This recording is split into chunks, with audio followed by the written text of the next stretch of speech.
ഇറാൻ-US യുദ്ധഭീതി കനക്കുന്നതിനിടെ ഇറാനിലെ ഇന്ത്യൻ പൗരന്മാരോട് എത്രയും വേഗം രാജ്യം വിടാൻ നിർദ്ദേശം നൽകിയിരിക്കുകയാണ് കേന്ദ്ര സർക്കാർ.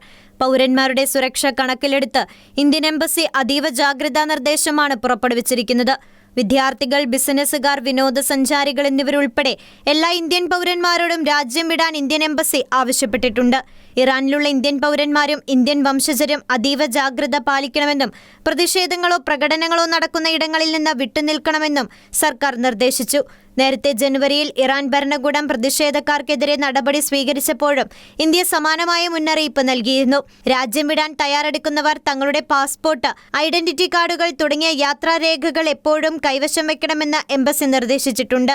പൗരന്മാർക്ക് ആവശ്യമായ സഹായങ്ങൾക്കായി ഇന്ത്യൻ എംബസി പ്രത്യേക ഹെൽപ്പ് ലൈൻ നമ്പറുകൾ പുറത്തിറക്കിയിട്ടുണ്ട്. ഇന്ത്യൻ എംബസിയുമായി നിരന്തരം സമ്പർക്കം പുലർത്താനും നിർദ്ദേശമുണ്ട്. ആണവ കരാറിന്റെ പേരിൽ അമേരിക്ക സമ്മർദ്ദം ശക്തമാക്കുന്നതിനിടെയാണ് ഇറാനിൽ വീണ്ടും വിദ്യാർത്ഥികളുടെ പ്രക്ഷോഭം ആരംഭിച്ചിരിക്കുന്നത്. ടെഹ്റാൻ, മഷാദ് തുടങ്ങിയ നഗരങ്ങളിൽ യൂണിവേഴ്സിറ്റി വിദ്യാർത്ഥികൾ ഭരണകൂടത്തിനെതിരെ തെരുവിലിറങ്ങി. ഡിസംബർ അവസാനം തുടങ്ങിയ ഭരണകൂട വിരുദ്ധ പ്രക്ഷോഭത്തിന്റെ രണ്ടാം ഘട്ടമാണിതെന്നാണ് വിദ്യാർത്ഥികൾ പറയുന്നത്.